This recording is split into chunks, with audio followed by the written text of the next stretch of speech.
Bonjour à tous, bienvenue sur Gwen TV. Aujourd'hui, nous continuons de parler de sécurité financière, mais nous allons aborder davantage le sujet des femmes et de leur indépendance financière, de pouvoir être libre, de sortir des schémas où la femme suit un petit peu les conseils financiers du conjoint ou du mari et ne sait pas trop ce qui s'y passe pour pouvoir être indépendante, libre et réagir comme il faut en cas de séparation ou d'accident de la vie. Toujours avec Julie Epi, qui est conseillère en gestion de patrimoine au cabinet Sereinement Demain. Bonjour Julie. Bonjour à tous. Alors, contente de poursuivre ces interviews et contente d'aborder ce sujet des femmes et de l'argent qui est ô combien important, je pense, Oui.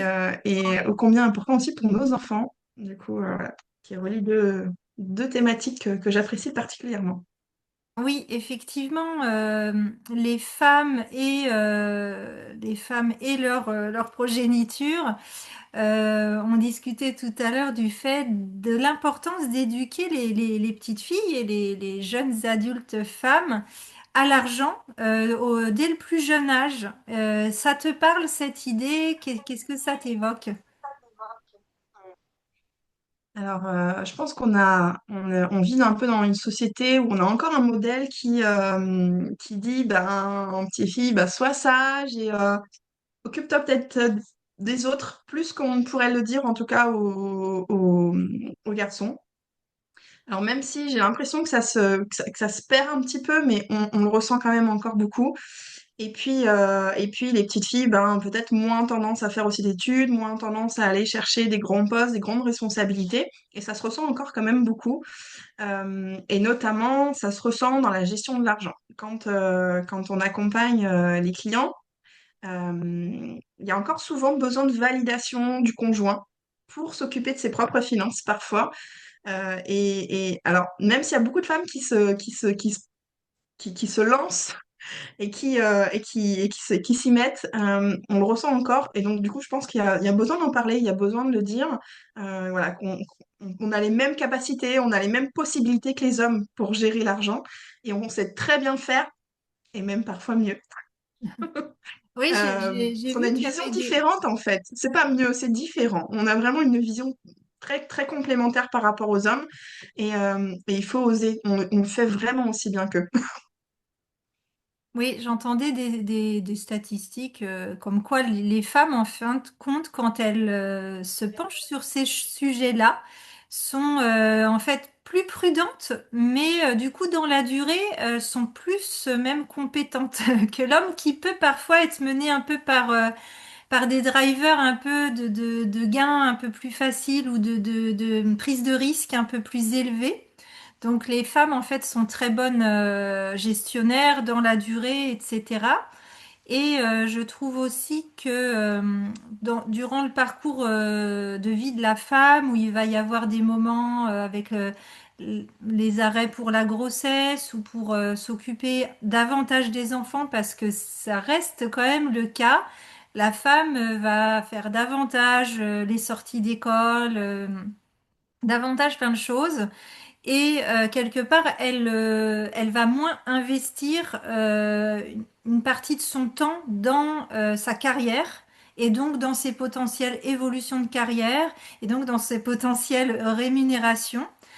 Et par contre, le jour où il y a une séparation ou quoi que ce soit, ça va être séparé en deux, alors que quelque part, la femme, sur ce qui va se retrouver sur les comptes, elle a moins participé, mais elle aussi, derrière, elle a peut-être moins investi dans sa carrière, donc elle va devoir retrouver un logement, enfin, assumer le tout en ayant un petit peu moins mis de côté elle-même sur sa propre épargne, en fait.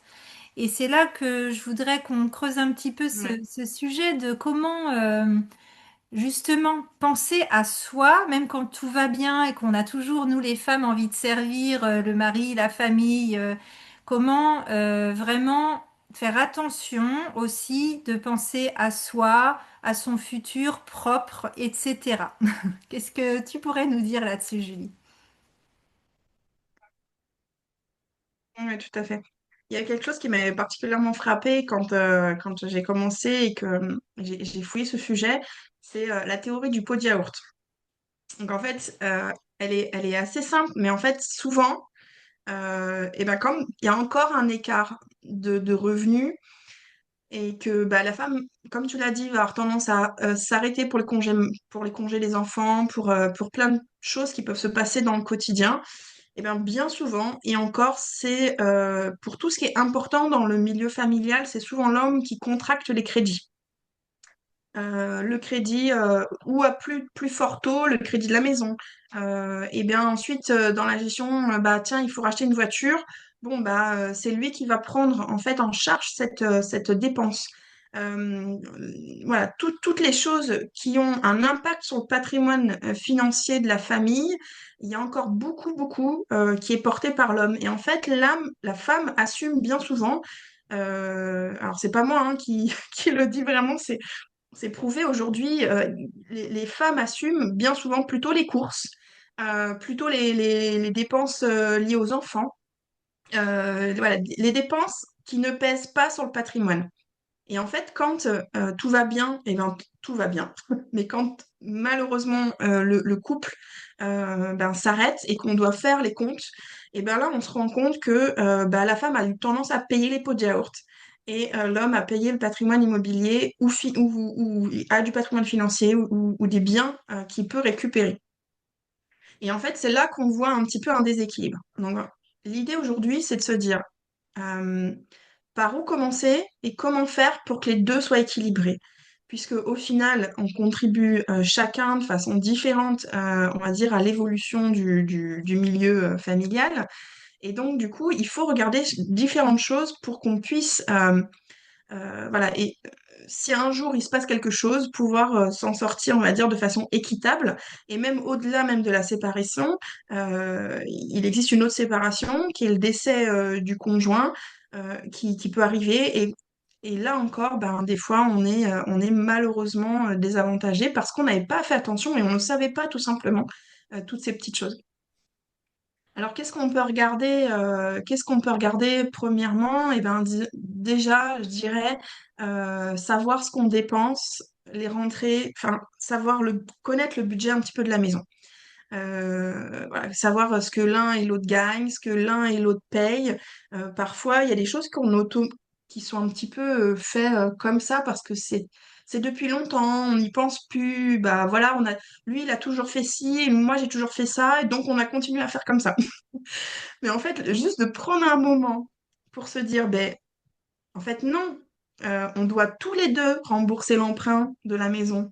On doit tous les deux payer les courses. On doit tous les deux faire tout et voilà, prendre un temps vraiment juste pour regarder le budget et l'équilibrer pour que ça soit juste dans la répartition des charges. Déjà, on va dire que ça, c'est vraiment la première chose à faire, faire un budget. Et ensuite, je vous incite à aller regarder l'épargne, l'organisation de l'épargne. Est-ce qu'aujourd'hui, vous avez un équilibre de l'épargne? Euh, Parfois, parce que c'est l'un ou l'autre qui gère plus les finances, eh ben, on va aller mettre l'épargne sur celui qui gère les finances. C'est lui qui va avoir tout sur son livret A, par exemple, je dis n'importe quoi. Et puis c'est lui qui aura souscrit l'assurance vie, et c'est lui qui aura souscrit le plan d'épargne retraite ou je ne sais quel contrat, euh, parce que c'est celui-là qui gère les finances. Mais du coup, qu'est-ce qui se passe? C'est que si il arrive séparation voilà, ou un décès, et ben en fait, l'autre est complètement lésé. Donc, assurez-vous aussi que dans vos contrats, il y a une équité et il y a une bonne répartition de l'épargne. Ça, je dois dire que c'est le deuxième point de vigilance que qu'on peut avoir, puisqu'on, pareil, on a tendance à faire les choses un peu avec automatisme et on ne revient plus dessus une fois que c'est fait. Oui, et est-ce que tu Est-ce peux qu'il y en a un détailler? troisième? Je Ah oui, réfléchis en même vas-y, temps que je parle. ouais, je te laisse finir. Non, non, bah après, je dirais peut-être que le troisième, ça serait en termes d'investissement, d'aller encore une fois chercher l'équilibre sur tout ce qui est fait déjà, donc de faire le point, mais surtout toutes les nouvelles choses. Vraiment, ce qu'on peut insister, c'est de dire faites des contrats chacun. Moi, j'ai tendance à faire, même quand il y a un couple, faire des contrats séparés avec chaque nom différent, puisque ben, on ne sait pas comment la vie va évoluer. C'est aussi vous protéger, c'est aussi prendre votre indépendance par rapport à votre argent, et puis aussi prendre ses propres responsabilités, puisqu'en ayant un contrat à notre nom, on n'a pas que d'autres choix que faire que de devoir le gérer et donc de comprendre ce qu'on fait. Donc voilà, la dernière, peut-être la dernière petite astuce, c'est de s'y mettre et de faire les choses à notre nom, enfin, au nom de chacun en fait, tout simplement pour protéger l'un et l'autre hein, s'il arrive quelque chose. L'idée dans ce discours-là, hein, comprenez bien qu'on n'est pas en train de... C'est pas un discours féministe en train de dire il faut, voilà, la femme, femme. Non, c'est vraiment qu'il y a une équité aujourd'hui, hein, tout simplement entre les deux. Et voilà le troisième point sur lequel je voulais intervenir. Tu voulais qu'on développe quelque chose en particulier, Gwenaëlle? Oui, c'est aussi de bien être au courant de si on est marié sous le régime de la communauté ou en séparation de biens ou pacsé. En fait, déjà, il y a des fois on n'est peut-être pas au courant de ce qui se passe en cas de décès ou de divorce ou voilà. Ça, c'est aussi la première chose. C'est bien se renseigner, bien comprendre dans quel dans quel statut on est et ce qui se passera. Ouais, tout à fait. On peut juste simplifier un petit peu les trois cas de figure. Comme ça, au moins, aujourd'hui, on va dire que Ah, ça a coupé. Bon, enfin, je disais, du coup, on peut voir un petit peu les trois cas principaux. Quand on est concubin, qu'il n'y a pas de mariage ni de pax, l'autre n'a en fait aucun droit sur votre patrimoine. Sauf si il y a un testament spécifique qui dit que vous léguez votre patrimoine immobilier financier à votre conjoint qui est du coup votre concubin. Mais attention, attention, il y a très très peu d'abattement. J'ai pas le chiffre exact, mais c'est de l'ordre de 1 500 euros, je crois, d'abattement pour un conjoint. Et au-delà de ça, on a une taxation qui est très lourde. Il y a quasiment c'est 60% de mémoire, j'aurais dû remettre les chiffres devant moi, qui part en taxation pour des concubins. Donc, c'est vraiment pas un régime à privilégier si vous protégez l'autre et que vous avez du patrimoine ensemble. oui, En et cas de Pax, juste oui. là-dessus, Ouais. si jamais, pareil, on a fait les choses un peu comme ça, sans trop réfléchir, que finalement, par exemple, le mari, hein, mais ça pourrait être dans l'autre sens aussi, hein, a souscrit un prêt immobilier. Et moi, je participe en remboursement, mais je suis pas sur le contrat. Mais du coup, je paye comme un loyer, quoi. Mais là, s'il y a séparation, au final, le bien est entièrement à l'autre, quoi, à celui qui a souscrit le prêt, qui a remboursé, même si nous, on y a participé, puis qu'on se disait, bon, bah, c'est normal, voilà, tout va bien, je paye comme un petit loyer. Et au final, des fois, 15 ans après, on a- on n'a pas remboursé, nous, le prêt immobilier, et en cas de séparation, on n'a rien. Enfin, ça, c'est pareil, c'est important de le savoir, quoi, et d'être vigilant aussi à se dire, ça se passe bien. De toute façon, je payais un loyer, donc autant que je participe là sur son prêt. Sauf qu'après, on peut avoir un peu d'amertume quand on s'aperçoit qu'on n'a pas investi finalement nous-mêmes dans l'immobilier, quoi. Oui, tout à fait. Alors après, ça va dépendre si vous avez la possibilité de faire une vérification. Le notaire peut procéder à une vérification de ce qui a été réellement payé, mais pour pouvoir trouver des justificatifs de tout ça. Donc attention, pareil, de montrer, de pouvoir garder les justificatifs de ce qui est payé un petit peu dans le foyer, et notamment par rapport au prêt, pour savoir, même si vous faites un remboursement, que le conjoint fait un remboursement à l'autre, enfin un virement à l'autre, et que l'autre conjoint paye le prêt avec cette somme, il faut qu'on puisse le voir. Donc voilà, ne transférez pas de l'argent liquide, par exemple. Ça doit bien être un virement bancaire avec le nom dessus, participation au prêt, voilà, pour que on puisse le prendre en compte en cas de succession. Donc j'ai remis les chiffres devant moi et donc c'est bien ce que je vous disais. Donc c'est exactement 1594 euros qui vont être bénéfices d'un abattement et au-delà de ça, vous allez payer 60% de frais de succession. Donc c'est énorme. En gros, parce que dans votre modèle, il faut vous garder que 40% de ce qu'il possède. Donc là, si c'est possible et si c'est quelque chose qui vous convient, moi je vous encourage à vite passer sur un Pacs couplé à un testament qui va du coup vous faire entrer dans le cadre d'une succession de conjoints, mari, et qui vous allez bénéficier d'un abattement. Un abattement de 100 000 euros qui est assez important et même une exonération totale si on est marié. Donc en fait, ça va vous protéger. Vous allez payer moins de taxes au cas où si l'autre personne disparaît et surtout vous allez pouvoir garder l'usufruit de la maison, de l'appartement si l'autre part. Donc ça, voilà. Un homme, une femme, organisez-vous pour protéger vos conjoints et pouvoir mettre en place un testament si ça ne l'est pas encore fait. Voilà, en gros, un petit peu les trois cas. Et en tant que Concubin, pas protégé du tout. ouais, On est entre Pax. deux. Et le mariage, Et le mariage, il y a quand même deux possibilités dans le mariage. Je crois qu'il peut y avoir bien commun ou séparation de biens. c'est ça. Après, vous allez pouvoir savoir, enfin, vous allez pouvoir, il y en a même plus, hein, il y a la communauté universelle aussi. Enfin, voilà, il y a beaucoup de contrats de mariage qui existent. Vous allez pouvoir définir à ce moment-là. Et là, voilà, il faut étudier un petit peu chaque histoire.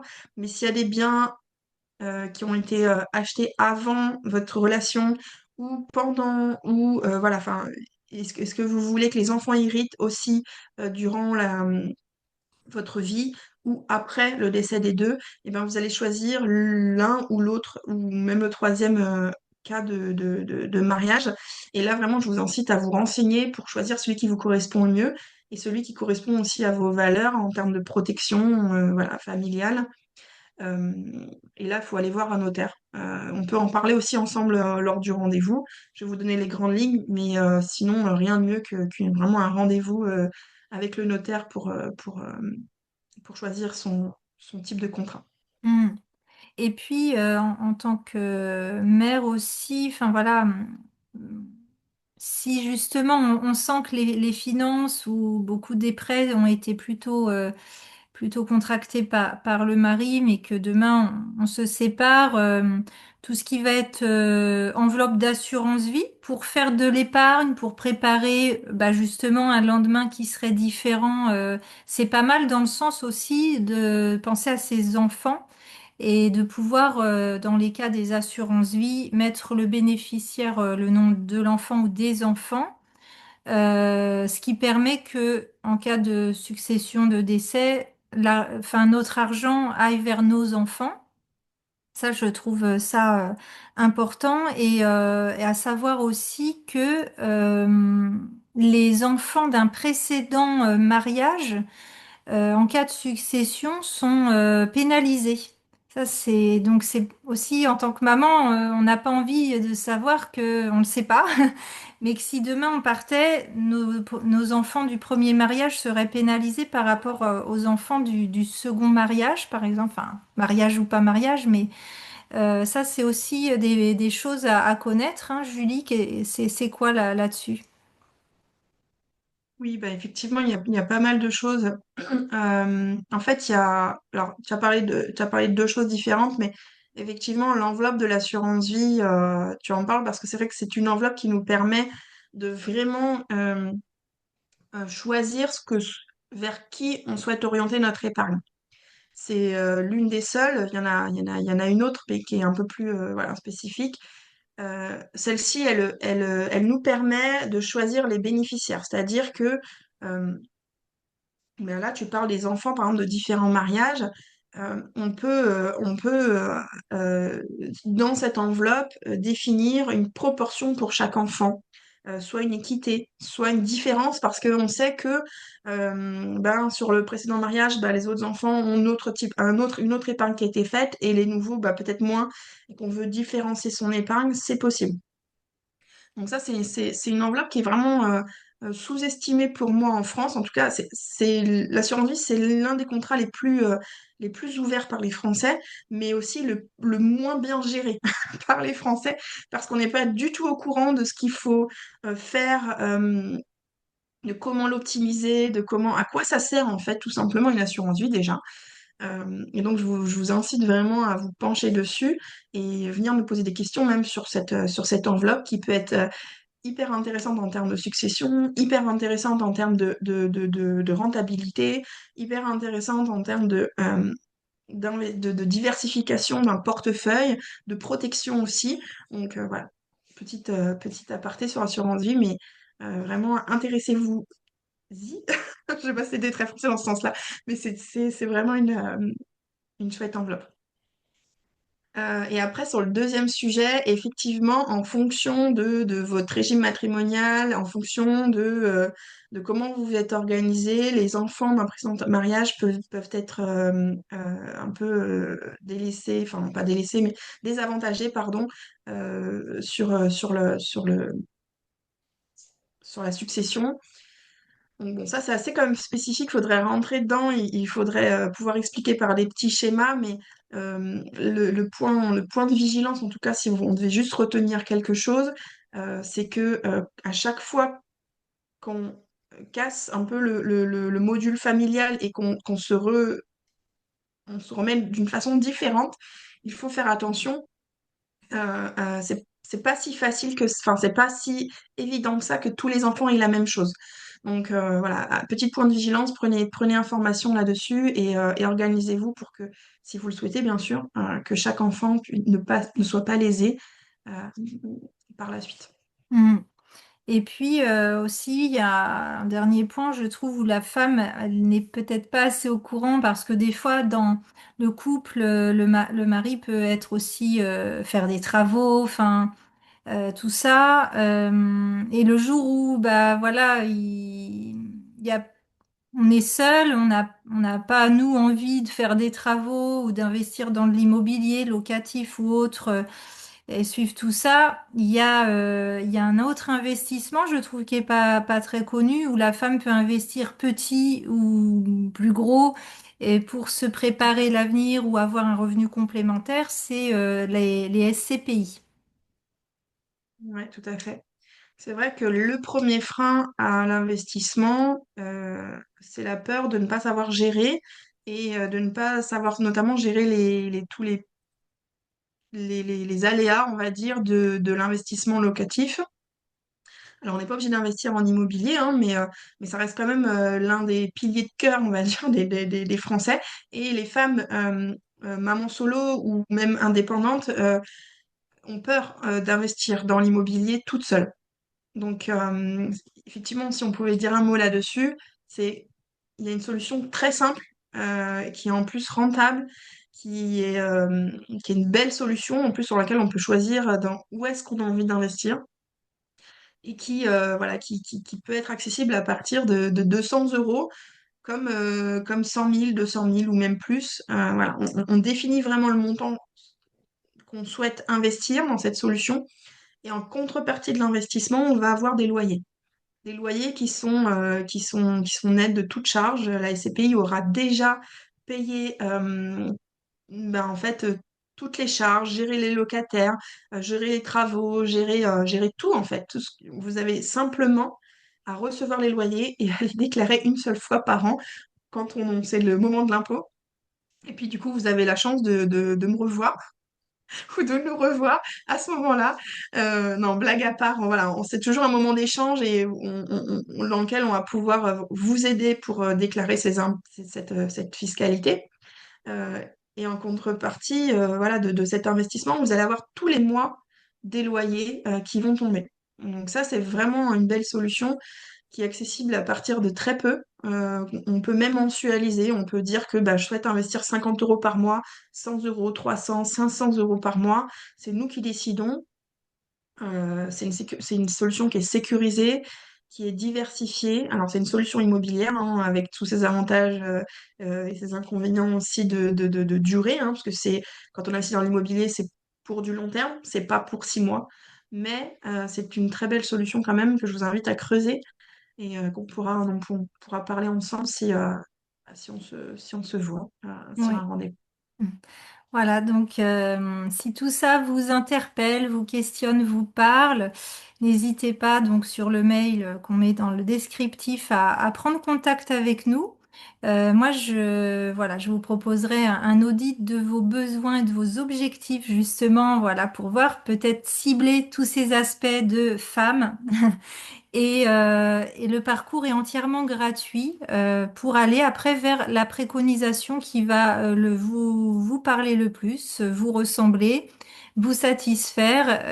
Et donc avec Julie qui est conseillère en gestion de patrimoine, avec toujours cet aspect très global pour ne rien oublier des enfants, du futur, du maintenant, du plaisir aussi maintenant. Et donc, tout ça, il y a plein de petites choses à faire. Et comme Julie le disait, on peut commencer en tant que femme indépendante, solo ou en couple ou mariée, mais à se dire, moi, je veux mettre mes petites choses aussi de mon côté. Et il y a plein de solutions à partir de montants très faibles. Voilà, donc, mais qui, au bout de 10 ans, 15 ans, 20 ans, peuvent faire toute la différence et faire que les femmes ne se retrouvent pas un jour bloquées à devoir rester dans un couple qui ne leur convienne pas par peur de manquer d'argent, par peur de pas savoir faire, par peur de plein de choses. Voilà, donc merci Julie et puis à bientôt pour une nouvelle capsule. À bientôt. Au revoir tout le monde.